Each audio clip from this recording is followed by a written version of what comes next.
Hello everyone, कैसे हैं आप सब लोग। आशा करता हूं कि आप सब स्वस्थ होंगे, अच्छे होंगे, मस्त होंगे। तो कल की क्लास में हमने कंप्लीट किया था कैन और आज हम करने वाले हैं मे और माइट। तो आज हम कौन सा मॉडल करने वाले हैं? मे। देखिए, मे एक मॉडल है। मॉडल होती हैं आपके सारी ऑक्सिलरी वर्ब्स जिसकी खुद की कोई इंडिपेंडेंट मीनिंग नहीं होती हैं, जो क्या करते हैं किसी भी सेंटेंस में मेन वर्ब को असिस्ट करते हैं। किसको? मेन वर्ब को असिस्ट करते हैं। एक रूल आप जान लीजिए, किसी भी मॉडल के ठीक बाद में आपको हमेशा वर्ब की रूट फॉर्म का यूज ही करना होता है। मतलब मॉडल चाहे कोई सा भी क्यों ना आ जाए, मॉडल के ठीक बाद में हमेशा आपको वर्ब की फर्स्ट फॉर्म का यूज ही करना पड़ता है। आपको वर्ब की रूट फॉर्म ही यूज करनी पड़ती है।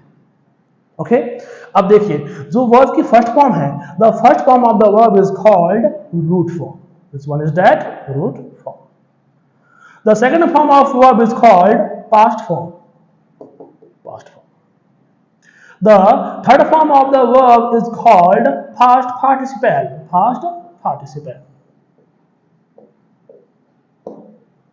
And the ing form of the verb is called present participle. Which one is that? Present participle. अब देखिए, आप यहां पर जो वर्ब की फर्स्ट फॉर्म है उसे बोलते हो आप रूट फॉर्म। क्या बोलते हो? Root form. वर्ब की सेकंड फॉर्म को आप कहते हो पास्ट फॉर्म। वर्ब की third form past participle and the ING form of any verb is called present participle. Okay, have you got that? तो आज हम करने वाले हैं मे। क्या करने वाले हैं? मे। देखिए, मे की कोई सेपरेट मीनिंग नहीं होती है, इसका खुद का कोई पृथक अर्थ नहीं होता। ये जो मे है ना, ये मे आपके सकना वाला क्या करता है? सेंस प्रोवाइड करता है। सकना वाला सेंस प्रोवाइड करता है। कहीं कहीं पर ये जो मे है ना, ये मे आपके काश वाला भाव भी देता है, काश वाला इमोशन प्रोवाइड करता है। देखो, मैंने आपको कहा था पहले कि जब आप किसी भी मतलब मॉडल को कर रहे होते हो ना, तो आप उसको पहले ही अश्योर कर लें कि मॉडल का काम क्या है। मॉडल का काम है किसी भी सेंटेंस में इमोशन प्रोवाइड करना है, मॉडलिटी प्रोवाइड करना है। सही है ना? तो अगर आपको इस मे को आइडेंटिफाई करना है तो एक कहावत जान लें आप मारवाड़ी की कि मौत और मे का कोई भरोसा नहीं होता। मतलब मौत और मे कभी भी आ सकते हैं। पता ना इसका अर्थ क्या हुआ? इसकी मीनिंग ये हुई कि जहां कोई भरोसा ना हो वहां पे मे आता है। मतलब अब किसी भी सेंटेंस को पढ़ के अगर आपको ऐसा फील हो रहा है कि भाई यहाँ कुछ आपके पॉसिबिलिटीज हैं, वो अबाउट 50% हैं, वो 50% के आसपास हैं, यहाँ कुछ भरोसा नहीं है, यहाँ पे किसका यूज किया जाए, तब आप वहां पे क्या करने वाले हो? वहीं पर उसी प्लेस पे आप इस मे मॉडल का यूज करने वाले हो। किसका? इस मे का। ओके, तो मे का फर्स्ट एलिमेंट क्या होता है? मे का फर्स्ट एलिमेंट होता है जनरल पॉसिबिलिटी। जनरल पॉसिबिलिटी मतलब सामान्य संभावनाएं। कैसी संभावनाएं? सामान्य संभावनाएं विच इज अबाउट 50% मैन, जो क्या हो? लगभग 50% के आसपास हो, 50% के करीब हो। ओके, मतलब जहां पर निडल कहां हो? मान लो ये ऑडोमीटर है, यहां वैल्यू है 0 की, वहां वैल्यू है 100 की और बीच में वैल्यू है 50 की वैल्यू है। अब अगर मान लो ये जो निडल है, ये निडल अगर मान लो यहाँ बीच में अटकी हुई पड़ी है ना, जहां किसी का कुछ भरोसा ना हो कि निडल प्लस में आ जाए या माइनस में आ जाए, तो वहां पे क्या करने वाले हो आप? वहां पर आप मे का यूज करते हो। किसका? मे का। ओके, तो मे का फर्स्ट एलिमेंट कौन सा है? जनरल पॉसिबिलिटी, जिसकी मीनिंग क्या होती है? सामान्य संभावनाएं, जो कितनी हो? 50% के आसपास हो। Number 2, the second element here is a formal permission. Formal permission मतलब ऐसी परमिशन जो क्या हो? फॉर्मल हो। अब फॉर्मल क्या है और इनफॉर्मल क्या है, ये कल मैंने इस क्लास में एलिब्रेट किया था। देखिए, एक है पर्सन ए, एक है पर्सन बी। ठीक है, अगर मान low person a person B के लिए या पर्सन बी पर्सन ए के लिए क्या हो? ऑनरेबल हो, या वो क्या हो? रेस्पेक्टेबल हो, या वो क्या हो? ग्रेटर इन डेजिग्नेशन हो, पद में बड़ा हो, और ए बी को या बी ए को पर्सनली जानता नहीं हो, तब ये पूरा प्रोसेस क्या होता है? एज फॉर्मल कंसीडर किया जाता है। तब ये पूरी प्रक्रिया ही क्या होती है? फॉर्मल बन जाती है। ठीक है, और अगर मान लो ए बी को पर्सनली जानता होता तो ये क्या बन जाता, ये प्रोसेस पूरा इनफॉर्मल बन जाता, अनौपचारिक बन जाता। ओके, तो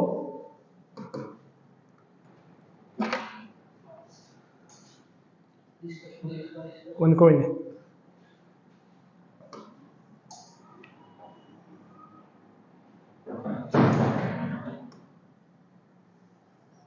हाँ, तो मे के दो एलिमेंट्स आपने यहां देख लिए।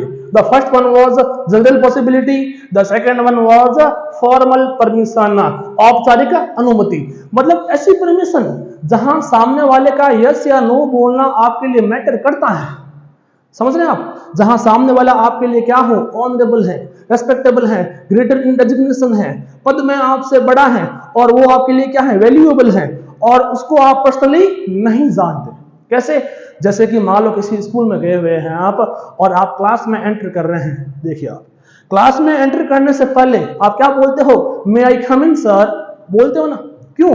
अब देखिए, आपने वहां पे क्या, आपने वहां पर मे का यूज किया था। किसका? मे का। पता है क्यों? क्योंकि जो सामने है वो कौन है, आपके टीचर हैं। टीचर को आप पर्सनली जानते नहीं हो, वो आपके लिए रेस्पेक्टेबल हैं, और उनका यस या नो बोलना आपके लिए मैटर करता है, इसलिए आपने वहां पर मे का यूज किया था। अब देखिए, सारे जो टीचर्स हैं, एडमिनिस्ट्रेटिव ऑफिसर्स हैं, लीडर्स हैं, प्राइम मिनिस्टर हैं, चीफ मिनिस्टर हैं, एमएलएज हैं, ये सारे ही आपके लिए क्या हैं, ऑनरेबल हैं, रेस्पेक्टेबल हैं, और आप उनको पर्सनली जानते नहीं हैं। तो ये सारे ही किस में आते हैं, ये सारे ही आपके फॉर्मल वाली कैटेगरी में कंसिस्ट किए जाते हैं। ओके, तो मे का फर्स्ट एलिमेंट क्या था, जनरल पॉसिबिलिटी, सामान्य संभावनाएं, विच इज अबाउट 50% मैन, जो क्या हो, लगभग 50% के आसपास हो। सही है। Number 2, the second element here was formal permission, औपचारिक अनुमति। अब यहां पे मे क्यों आ रहा है, क्योंकि यहां पर भी क्या नहीं है, सामने वाले का कोई भरोसा नहीं है कि वो आपको यस बोले या नो बोले, क्या पता वो आपको अपनी कंसेंट दे या ना दे, इसलिए आपने यहां क्या किया था, यहां पर आपने मे का यूज किया था।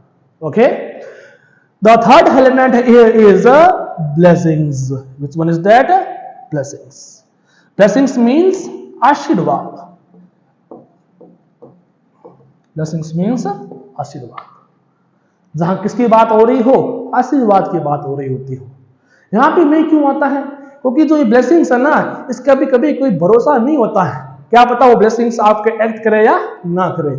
जैसे मान लो कोई मेरे पास में आया, मैंने उसको बोल दिया मे यू लिव लॉन्ग, काश तुम लंबे जियो, काश तुम्हारी उम्र क्या हो, लंबी हो।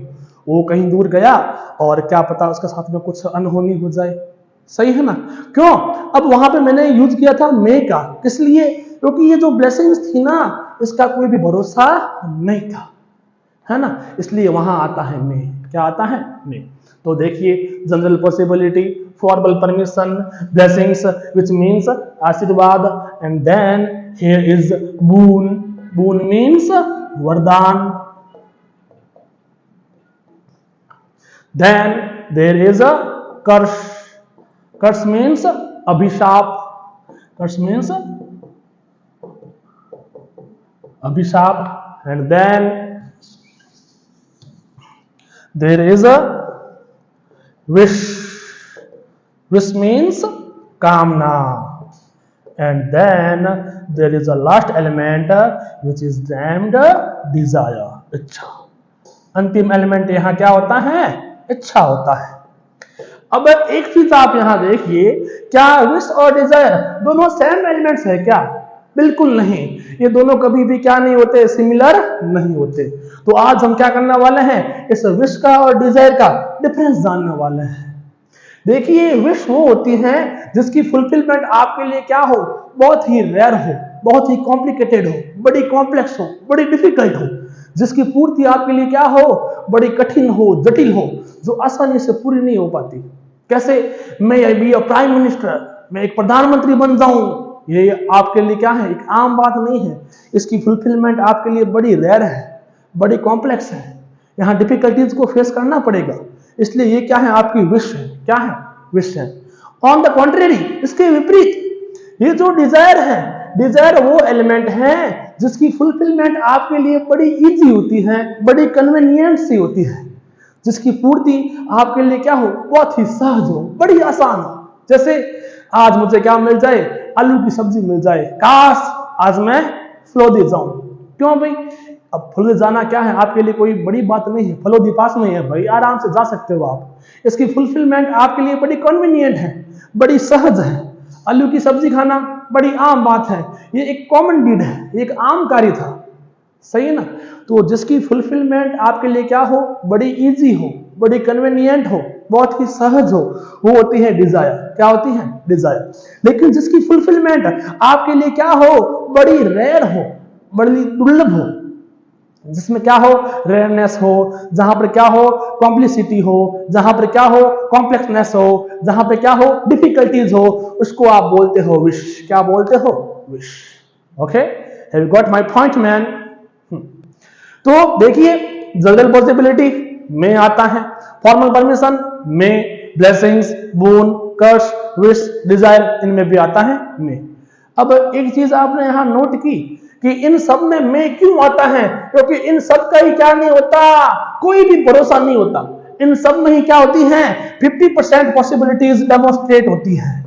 इस सब में क्या होती है, 50% संभावनाएं प्रदर्शित होती है, सही है। चाहे वो जनरल पॉसिबिलिटी हो, चाहे वो फॉर्मल परमिशन हो, चाहे वो ब्लेसिंग्स हो, चाहे वो बून हो, या फिर वो कर्स हो, या विश हो, या डिजायर हो, इन सब में ही क्या होती हैं, 50% पॉसिबिलिटीज कंसिस्ट करती हैं, डेमोन्स्ट्रेट होती हैं। इसलिए आप इन सब में क्या करते हो, मे का यूज करते हो। किसका, मे का। तो क्या इसके एग्जांपल्स लिया जाए, लेते हैं। तो example gratia, exempli gratia which is for example, उदाहरण के लिए सबसे पहला एलिमेंट कौन सा था, वो था जनरल पॉसिबिलिटी, सामान्य संभावनाएं, विच इज अबाउट 50%, जो क्या हो, 50% के आसपास हो, है ना। एग्जांपल ने, एग्जांपल था कि there are a few clouds in the sky, in the sky there are, वहां है, a few, कुछ, clouds, बादल, in में, the sky, आसमान में। वहां आसमान में क्या है, थोड़े से बादल हैं, बादल हैं, मतलब स्काई पूरा क्लियर भी नहीं है, और क्लाउड्स क्या नहीं है, डार्क भी नहीं है। There are not a number of clouds there man, मतलब वहां आसमान में क्या नहीं है, ज्यादा बादल भी नहीं है, और पूरा आसमान साफ भी नहीं है। मतलब बात यहां कौन सी हो रही है, 50-50 वाली हो रही है, कि बरसात हो भी जाए और नहीं भी हो। मतलब यहां रेन की क्या है, जनरल पॉसिबिलिटी है, सामान्य संभावना है, किसकी, बरसात की, रेन की। सो इसलिए इट में रैन, इट में रैन, इसलिए बरसात हो सकती है। अब यहां देखिए, यहां आपने मे का यूज किया था, पता है क्यों, क्योंकि मे यहां पे क्या कर रहा है, जनरल पॉसिबिलिटी को रिवील कर रहा है, जो कितनी है, अबाउट 50% है। किस चीज की, बरसात की। क्यों, क्योंकि वहां आसमान में थोड़े से बादल हैं, अब बादल वहां घने भी नहीं है ना, the clouds are not even dark, बादल घने भी नहीं है, और आसमान पूरा साफ भी नहीं है, and the sky is not even clear, सही है। मतलब बात कौन सी हो रही है, 50-50 वाली बात हो रही है। यहाँ पॉसिबिलिटी कौन सी है, जनरल पॉसिबिलिटी है, इसलिए आपने यहां पर मे का यूज किया था। Have you got my point man. Should we move on now. Element number 2, formal permission. Formal permission मतलब परमिशन उस आदमी से जो आपके लिए क्या हो, ऑनरेबल हो, जो आपके लिए रेस्पेक्टेबल हो, जो आपके लिए क्या हो, ग्रेटर इन डेजिग्नेशन हो, आपसे पद में बड़ा हो, और जिसको आप पर्सनली जानते नहीं हो। एक चीज आप देख लें, सारे जो आपके फैमिली मेंबर्स, सारे रिलेटिव्स और सारे फ्रेंड्स, ये पता है क्या होते हैं, ये सभी आपकी इनफॉर्मल वाली कैटेगरी में आते हैं। क्यों, क्योंकि इन सबको ही आप पर्सनली जानते हो, इनका यस या नो बोलना आपके लिए मैटर नहीं करता है। जबकि वो इंसान जिसको आप पर्सनली जानते नहीं हो, उसका यस नो बोलना आपके लिए मैटर करता है। उसकी जो कंसेंट है वो सिग्निफिकेंट होती है, मैग्निफिकेंट होती है, सही है ना। तो यहां देखिए, मैंने बोल दिया आयुष said to, आयुष ने कहा, किससे कहा? Prime minister Modi, prime minister Modi से कहा। आयुष ने पीएम मोदी से कहा, क्या कहा? मैं आई, क्या मैं प्लीज कृपया हैव प्राप्त कर सकता हूं अ सेल्फी, एक स्वचित्र विथ यू, आपके साथ। अब देखिए आयुष ने पीएम मोदी से कहा, क्या कहा? व्हाट डिड ही से? He said that may I please have a selfie with you, क्या मैं आपके साथ में एक स्वचित्र ले सकता हूं? अब देखिए यहां पे आया है मैं, पता है क्यों? क्योंकि यहां पे आयुष था पर्सन ए, क्या था? पर्सन ए। पीएम मोदी है यहां पर्सन बी। अब यहां पर्सन बी पर्सन ए के लिए रेस्पेक्टेबल है, ऑनरेबल है, ग्रेटर इन डेजिग्नेशन है, और आयुष पीएम मोदी को पर्सनली जानता नहीं है, इसलिए पूरा प्रोसेस कैसा है? फॉर्मल है। तो ये परमिशन भी कैसी है? फॉर्मल है। और जहां कहीं भी क्या हो रही हो, फॉर्मल परमिशन की बात हो रही होती है, वहां पे आप मे यूज करते हैं। किसका यूज करते हैं? मे का। Okay, should we move on now? हाँ, the third element which was blessings and fourth was boon. अब देखिए ब्लेसिंग्स और बून मोस्टली सिमिलर होते हैं, अधिकांशतः समान ही होते हैं। ठीक है, देखिए अब एक चीज आप जान लें, ब्लेसिंग्स में, बून में, कर्स में, विश में और डिजायर में आप मे का यूज सब्जेक्ट से पहले करते हैं। किससे पहले? सब्जेक्ट से पहले। पता है क्यों? क्योंकि अगर मान लो तब आपने मे का यूज क्या कर दिया? सब्जेक्ट के बाद में कर दिया, मतलब अगर मान लो आपने सब्जेक्ट प्लस वहां में कर दिया, तो वहां पे जो ना में क्या करेगा? वहां पर में आपके जनरल पॉसिबिलिटी को एक्सप्रेस करेगा, सामान्य संभावना व्यक्त करेगा। कैसे? अब मैंने बोल दिया कि काश तुम लंबा जियो, काश तुम लंबा जियो, तो मैंने बोल दिया you may live long, you may live long. अब देखिए अब यहां पे मे कहां आया है? मे आया है सब्जेक्ट के बाद में। सब्जेक्ट कौन था? यहां पर यू था। तो यहां पे ये ना में, यहां में किसी विश को एक्सप्रेस नहीं कर रहा, ये तो क्या कर रहा है? जनरल पॉसिबिलिटी को रिवील कर रहा है। क्यों? क्योंकि यहां में सब्जेक्ट के बाद में आया है। इसका ट्रांसक्रिप्शन क्या बनने वाला है? कि तुम लंबा जी सकते हो, तुम लंबा जी सकते हो। ये खाली पॉसिबिलिटी है जीने की, ये कोई आपके विश या विलिंगनेस नहीं है। यहां पर आपके काश वाला सेंस एज्यूमुलेट नहीं हो रहा। समझ रहे हैं आप? अगर मान लो मे का यूज कहां हो? सब्जेक्ट से पहले हो, तभी क्या करता है ये? तभी ये काश वाला सेंस प्रोवाइड कर पाता है। कैसे?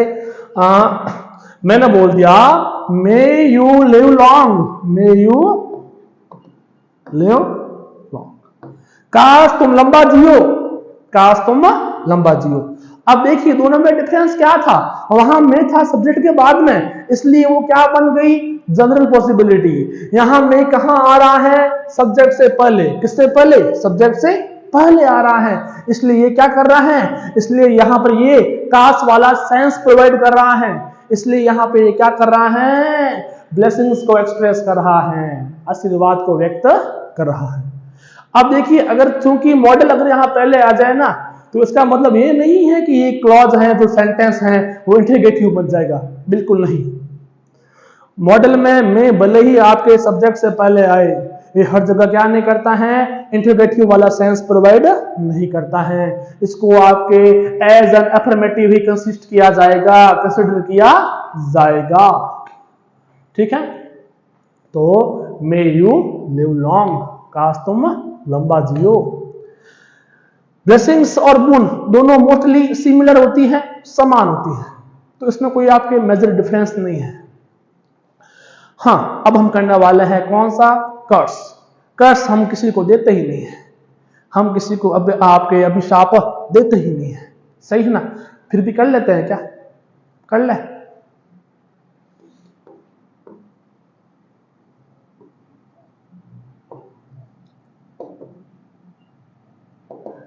मे यू गेट हर्ट, काश तुम क्या हो जाओ? पीड़ित हो जाओ, काश तुम पीड़ित हो जाओ। अब ये जो पूरा क्लॉज क्या कर रहा है? कर्स वाला सेंस प्रोवाइड कर रहा है, अभिशाप वाला भाव प्रदान कर रहा है। यहाँ मॉडलिटी कौन सी एक्सप्रेस हो रही है? कर्स वाली, इसलिए आपने यहाँ पे क्या किया था? मे का यूज किया था। Okay, may you get hurt. Next one was wish, कामना, जिसकी फुलफिलमेंट आपके लिए क्या हो? बड़ी रेयर हो, कॉम्प्लिकेटेड हो, डिफिकल्ट हो और कॉम्प्लेक्स हो। जिसकी पूर्ति आपके लिए क्या हो? बड़ी कठिन हो, जो आसानी से क्या नहीं हो पाए? पूरी नहीं हो पाए। जिसकी फुलफिलमेंट क्या ना हो? कन्वीनियंट ना हो। सही है? कैसे? मैंने बोल दिया मे काश आई गेट, मैं प्राप्त कर पाऊं, अ बैग, एक थैला, जो क्या हो? फुल, पूर्ण हो या भरा हुआ हो। किससे? ऑफ मनी, धन से। काश मुझे धन से भरा हुआ एक थैला मिल जाए। काश मुझे पैसों से भरा हुआ क्या मिल जाए? एक थैला मिल जाए। अब तो पैसों का थैला मिलना आसान है क्या? ये इजी है क्या? नहीं है ना। इसकी फुलफिलमेंट आपके लिए क्या है? बड़ी रेयर है, बड़ी डिफिकल्ट है, कॉम्प्लेक्स है, कॉम्प्लिकेटेड है। इसलिए इसको क्या किया है आपने? विश कंसीडर कर लिया है, इसलिए इसको आपने कामना समझ लिया है, कामना मान लिया है। तभी आपने यहाँ पे क्या किया था? मे का यूज किया था। किसका? मे का। Okay, have you got my point man? The next one was desire, इच्छा, जिसकी फुलफिलमेंट आपके लिए क्या हो? बड़ी ही कन्वीनियंट हो, बड़ी इजी हो, बड़ी आसान हो, जो क्या हो जाए? मारवाड़ी में हो रे हाँ पूरी हो जाए, जो आसानी से क्या हो जाए? पूर्ति की ओर अग्रसर हो जाए। कैसे? मैंने बोल दिया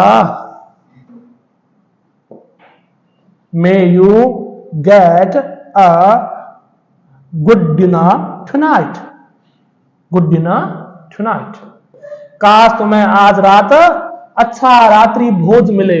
क्या मिले? अच्छा रात्रि भोज मिले। अब आप यहां देखिए, अब यहां पे जो क्या है? रात को अच्छा डिनर मिलना, इसकी फुलफिलमेंट आपके लिए क्या है? बड़ी कन्वीनियंट है, बड़ी इजी है, बहुत ही आसान है। इसमें कोई आपके कॉम्प्लिसिटी नहीं है, ये बिल्कुल भी कॉम्प्लेक्स नहीं है, कोई भी यहाँ कॉम्प्लिकेशंस नहीं होती। इसलिए ये क्या है? डिजायर है। क्या है? डिजायर। ये थी विश और ये है डिजायर। Okay, got that?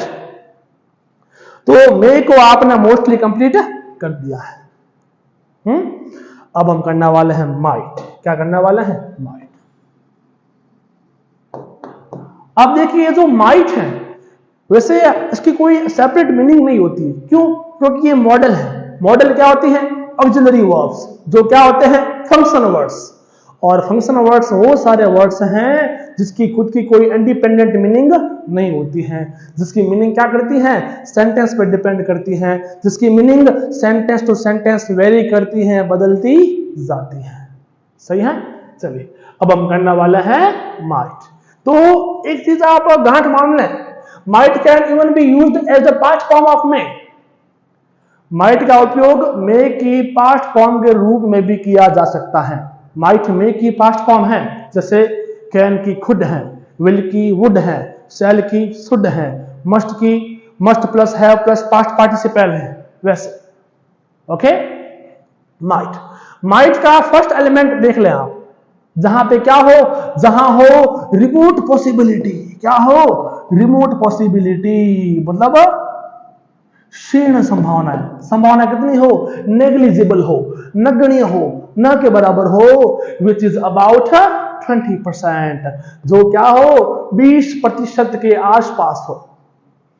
मतलब जिस पॉसिबिलिटी का होना या नाम होना इतना मतलब क्या नहीं करता? मैटर नहीं करता है। जो पॉसिबिलिटी क्या हो? अबाउट नेग्लिजिबल हो, लगभग नगण्य के आसपास हो। सही है? वहां पे क्या करते हो आप? वहां पर आप माइट का यूज करते हो, जहां पॉसिबिलिटीज कितनी हो? अबाउट 20% हो, लगभग 20% के आसपास हो। ठीक है? और माइट आपके मे की पास्ट फॉर्म तो है ना? माइट क्या है? पास्ट फॉर्म ऑफ मे। ये आपके क्या है? मे का भूतकालीन रूप है, भूतकालीन रूप है। कौन? माइट। मे में क्या था? जनरल पॉसिबिलिटी, तो माइट में क्या आएगा? Past general possibility. वहां पे क्या था? फॉर्मल परमिशन, तो माइट में क्या आएगा? Past formal permissions. वहां था ब्लेसिंग्स, तो माइट में आएगा पास्ट ब्लेसिंग्स। मे में था बून, पास्ट बोन। मेरे में था कर्स, तो यहां आएगा पास्ट कर्स। मेरे में था विश, तो यहां पर पास्ट विश।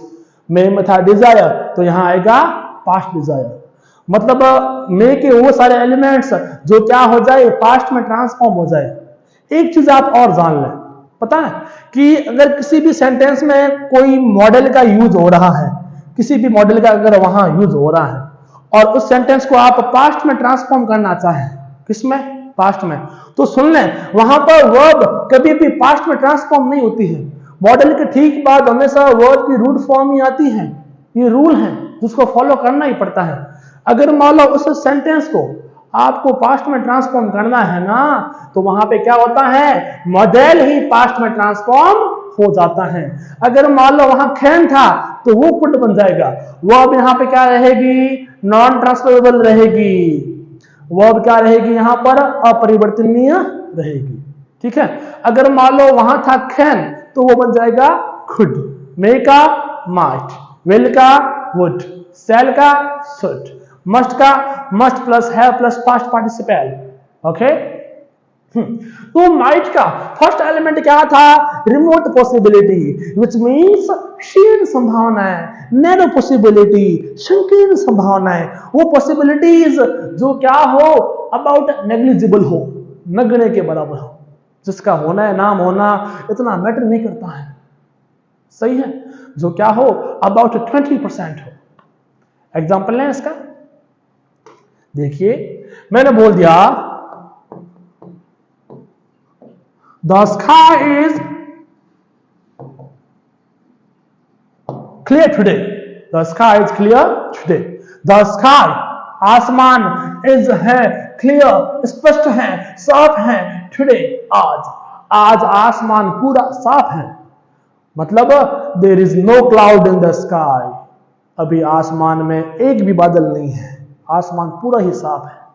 अब देखिए अगर मान लो कोई क्लाउड वहां एग्जिस्ट करता ही नहीं है, अगर स्काई पूरा ही क्लियर है, तो बताइए जो रेन की पॉसिबिलिटीज हैं कितनी बन सकती हैं, 10% और 20%, नॉट मोर देन दैट। सही है, मतलब हाँ यहां संभावना कितनी, केवल 10 to 20% ही क्रिएट होती है नहीं होती। तो वहां पर क्या हो, देखिए जहां पर बात किसकी हो रही हो, रिमोट पॉसिबिलिटी की, क्षीण संभावनाओं की, वहां पर आप किसका यूज करते हो, माइट का। किसका, माइट का। तो इसलिए हम यहां करने वाले हैं सो, इसलिए इट, यह, माइट रैन, इसलिए बरसात हो सकती है। अब देखिए यहां आपने माइट का यूज किया था, क्या किया है, क्यों, क्योंकि यहां पर आसमान क्या है, पूरा स्पष्ट है। There is no cloud in the sky man, अभी आसमान में क्या नहीं है, एक भी बादल नहीं है साथी। इसलिए रेन की पॉसिबिलिटीज कितनी है, लेस देन 20% है, 20% से भी कम है। इसलिए आपने यहां पर माइट का यूज किया था। Okay, have you got my point. तो बस आज के लिए इतना ही। Thank you for being here in my class. Okay.